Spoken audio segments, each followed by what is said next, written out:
I was 9 the summer my cousin Eliza turned 10. Her family had just moved to a rural village in northern Maine. 4 roads, 2 churches, and one broken down greenhouse that everyone swore was still in use, even though nobody had ever seen anyone go inside. Eliza's birthday was a modest affair. Just 5 of us kids, a chocolate cake, and a trampoline in the backyard. Her mom, Miss Wren, was the kind of no-nonsense woman who could fix a sink, chop firewood, and make pancakes all before sunrise. I liked her instantly. That day, the sky was dull and gray, the kind that made the trees look like paper cutouts. We played tag until we couldn't breathe, then ran inside for cake. I was sitting by the sliding glass door that looked out onto the garden. Beyond that was the greenhouse, old, rusted, and half swallowed by ivy. I'd been watching it all day. Something about it felt off. Eliza and I sat together, licking frosting off our fingers when I caught something in the reflection. Not a shadow, a face. It was in the glass, pale, motionless, framed by a wiry mess of hair. The kind of face that didn't blink. I didn't scream. I just froze. Eliza followed my gaze and her body stiffened. "You see him too," I whispered. She nodded once. Tight. Silent. We turned. Nothing. Just the garden. The trees. The greenhouse. We must have imagined it. That's what we told ourselves. That is, until it happened again. About 20 minutes later, we were playing charades in the living room when someone screamed. It was one of the twins, Madeline or Molly, I can't remember. But what I do remember was her pointing toward the hallway window. There he was, clear as anything, just standing there, his hands pressed to the glass, his mouth slightly open like he was whispering. But we couldn't hear a thing. This time we all saw him, all of us, and then we ran upstairs, stumbling over each other like dominoes. Eliza's little brother started crying. The rest of us hid in the bathroom, door locked, lights off. No one said a word. All we heard was the wind outside and the creak of the back porch. Then footsteps, but not upstairs, outside, and not careful ones either. Heavy, determined, then silence. We waited for what felt like forever before we heard Eliza's mom yell from below. Her voice was calm but sharp, like a blade slicing air. "Eliza, stay inside. Lock the door behind me." We crept to the bedroom window. From there, we could see the backyard and Miss Wren, barefoot, storming toward the greenhouse with a baseball bat. She didn't even hesitate. She threw the door open and vanished inside. 10 seconds, 20, 30. Then she emerged, dragging someone by the collar. It was a man, thin, dirty. His clothes looked like they'd been buried. His eyes were small and wild, darting in every direction. She had one hand gripping his shirt, the other still clutching the bat. The cops showed up 10 minutes later. We watched them cuff him, push him into the back of the cruiser. Miss Wren stayed outside, arms crossed, jaw clenched, not saying a word. We didn't understand it then. Not completely, but we found out later. The man was a drifter living off the grid. He'd been staying in the greenhouse for weeks, maybe longer, sleeping under the benches, eating scraps from compost bins, watching the house, watching us. He wasn't just a vagrant. He was a registered offender, convicted in 2 other states. His record was long, sickening. He had a history, a pattern, a type. And Eliza, God, Eliza was exactly it.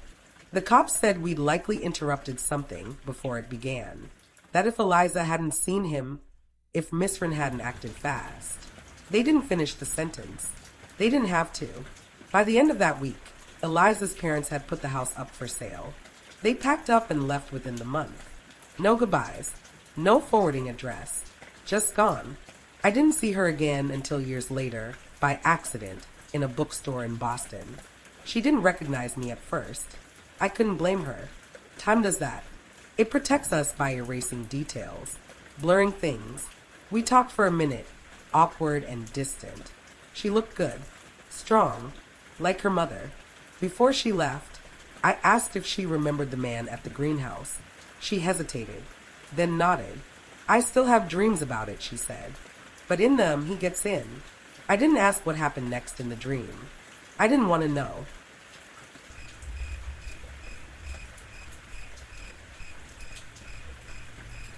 It was the summer of 1987, in a town so small you'd miss it even if you blinked at the welcome sign. I was 13. My sister Rowan had just turned 16, and our twin brothers Caleb and Micah were barely 8. We lived in a crumbling old farmhouse on the edge of a retired apple orchard in upstate New York, miles from the nearest neighbor, surrounded by overgrowth and silence. Our parents were gone that night, something about a hospital shift and a church fundraiser. Rowan was in charge. She always was. Calm. Tough. She didn't rattle easily. The boys were in the den playing Atari. I was helping Rowan make boxed mac and cheese in the kitchen when it happened. A sound, like thunder, only smaller. The boys came screaming into the kitchen, stumbling over each other. Caleb's face was pale. Micah's shirt was soaked in sweat. They were crying, hard. Rowan knelt down, grabbed their shoulders. What happened? Caleb could barely talk. There's someone in the orchard. In the window, Micah added, breathless. A man. He was just staring. Rowan stood up fast. All her calm was gone. Lock everything. We scrambled. Doors, windows, back porch. The orchard reached almost to the house. Endless rows of gnarled trees and wild undergrowth. No lights. No fences. Anyone could have been hiding there. Or watching. Rowan told us to stay inside. Then grabbed a flashlight from the drawer, slid open the back door, and vanished into the dark. We shouted after her, begged her not to go. She didn't even look back. Just like that, she was gone. Swallowed by the orchard. Minutes passed. 10. 20. We sat huddled by the stove, every creak of the house making us flinch. I gripped a dull steak knife. Micah kept muttering prayers under his breath. Caleb stared at the back door, unmoving. I kept checking the clock. 30 minutes. Then 40. Finally, we saw her silhouette coming through the trees. She walked into the kitchen, mud up to her knees, flashlight dead in her hand. Her lip was split. Her knuckles scraped. She didn't speak for a long time. Just went to the sink and washed her hands. The water ran pink. Then she turned to us and said, "He's gone." That was it. She didn't tell us what happened until years later. Not until we were old enough to understand. The man had been there, hiding behind the trees, waiting. She'd followed him without making a sound. Through thickets and shadows. Half a mile. Then a full mile. Always just far enough behind to see him, but not be seen. He didn't rush. He walked like he knew the orchard. Like he'd been there before. Eventually, he cut through a drainage ditch that led into the edge of town. That's where Rowan caught up. She didn't yell. Didn't ask questions. She stepped into the path behind him and said, "You like watching kids through windows?" He turned, and that's when she hit him. Hard. She said he didn't even raise his hands. Just dropped like a puppet with its strings cut. She left him there. In the middle of the road. Blood in his mouth and a look of absolute disbelief frozen on his face. We never found out who he was. No reports. No arrests. No missing persons. And no one in town ever mentioned it. But after that night, things changed. We moved by the end of summer. New town. New school. New locks on every door. Rowan never talked about it again. Until last year. She and I were drinking wine on the back porch of her place in Vermont. Kids were asleep inside. The fire pit was dying down. I brought it up, half joking. "The orchard guy," I said. She didn't laugh. Just stared at the fire and said, "I didn't hit him because of what he did. I hit him because of what he might have done." Then, softer. His eyes weren't looking at the window. They were looking at Caleb. I felt cold all over. I followed him because I knew if I let him go, he'd be back. I still dream about that house sometimes. The long windows. The way the orchard whispered at night. The faint smell of apples gone to rot. But mostly, I dream of the man. His face.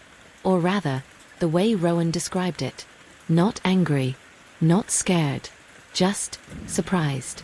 like he thought he was the only one who could watch without being seen.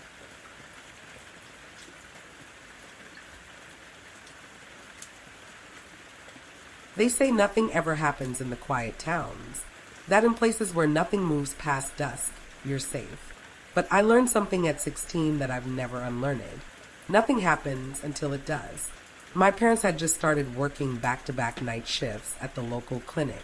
That left me to babysit my little cousin Lila every Friday. She was only 6, small, wide-eyed, always asking questions. We lived in a narrow rental off Route 7 in southern Nebraska. Just fields, silence, and empty space in every direction. It was a windy night. One of those nights where the house groans like it's settling back into the earth. The walls flexed, doors rattled. The sound of the wind never stopped. But I was used to it. We just finished dinner. Lila curled up on the couch with cartoons. I was clearing dishes and half watching the clock when the dog started barking. Rufus never barked. Old Mutt, half blind, only perked up when he sensed something real. I paused. Go check on him, I said. Lila peered up the stairs. He's just standing there, growling. He's looking at the hallway. My skin tightened. I dried my hands and climbed halfway up. Sure enough, Rufus stood rigid at the top step, staring toward the shadows at the end of the hallway. His growl rumbled low, like he was warning something. I thought I heard the upstairs handle move, Lila said. There's no upstairs door, I told her. She looked confused. No, then maybe the wind. But something about her voice, too quiet, too unsure, made me lock every door in the house anyway. Front, back, garage, every bolt latched. We sat back on the couch. I turned the cartoons up just loud enough to drown out the wind. I didn't want her scared. I didn't want to be scared. But 5 minutes later, I was terrified. The back door opened. Not jiggled. Not creaked. Opened. And standing there, framed by the cold wind, was a man. Tall. Gaunt. Pale face. Sharp nose. Eyes like they'd seen something you didn't want to know. He wore a dirty tan coat and scuffed boots. He didn't speak. He just looked at me, like he was waiting to see what I would do. Instinct took over. I grabbed Lila by the arm, yanked her down the hallway, and threw her into my bedroom. Slammed the door, shoved my dresser against it. She was crying. I told her not to make a sound. Then I dropped to the floor and reached under my bed. The back. Aluminum. Cold. I opened the door slowly. Silence. No sound of footsteps. The wind howled through the kitchen. The back door was still open, swinging on its hinges. But he was gone. I crept through the house, bat in hand, checked every room, closet, pantry, even the crawl space. He wasn't there, but I knew what I'd seen. When the cops arrived, I told them everything. They walked the perimeter, found one single muddy footprint inside by the door. That's it. No name, no car, no ID. They said he was probably a drifter, just a lost traveler passing through the fields. But I knew better. That man didn't look lost. He looked like he knew exactly what he wanted. And he didn't run because he got scared. He left because I didn't.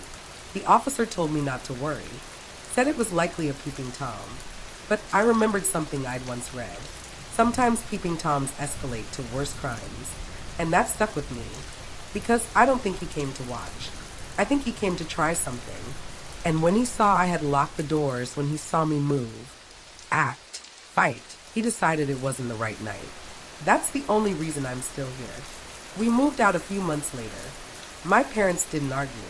They never really asked what happened, and I never fully told them. But I've never forgotten that face, or the way the dog knew before I did. Now I'm in my 30s, and I still check my locks 3 times before bed. I still keep that bat in reach. I still sleep with my back to the wall, because sometimes when the wind kicks up just right, I swear I hear that door again, and I'm never sure if it's just the weather, or if he's come back to finish what he started.